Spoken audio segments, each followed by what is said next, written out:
3 feet from gold. One of the most common causes of failure is the habit of quitting when one is overtaken by temporary defeat. Every person is guilty of this mistake at one time or another.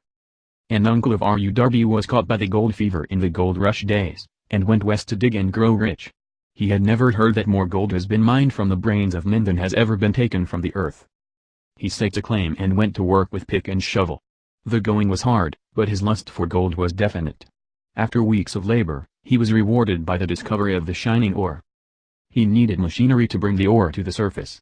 Quietly, he covered up the mine, retraced his footsteps to his home in Williamsburg, Maryland, told his relatives and a few neighbors of the strike. They got together money for the needed machinery, had it shipped. The uncle and Darby went back to work the mine. The first car of ore was mined and shipped to a smelter.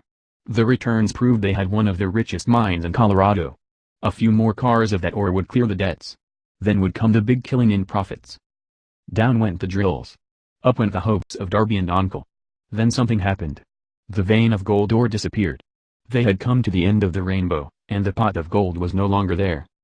They drilled on, desperately trying to pick up the vein again, all to no avail. Finally, they decided to quit. They sold the machinery to a dumb man for a few $100s, and took the train back home. Some junk men are dumb, but not this one. He called in a mining engineer to look at the mine and do a little calculating. The engineer advised that the project had failed, because the owners were not familiar with fault lines. His calculations showed that the vein would be found just 3 feet from where the Darbys had stopped drilling. That is exactly where it was found. The junk man took millions of dollars in ore from the mine, because he knew enough to seek expert counsel before giving up. Most of the money which went into the machinery was procured through the efforts of R.U. Darby, who was then a very young man. The money came from his relatives and neighbors, because of their faith in him. He paid back every dollar of it, although he was years in doing so. Long afterward, Mr. Darby recouped his loss many times over, when he made the discovery that desire can be transmuted into gold. The discovery came after he went into the business of selling life insurance. Remembering that he lost a huge fortune, because he stopped 3 feet from gold. Darby profited by the experience in his chosen work, by the simple method of saying to himself, I stopped 3 feet from gold, but I will never stop because men say no when I ask them to buy insurance.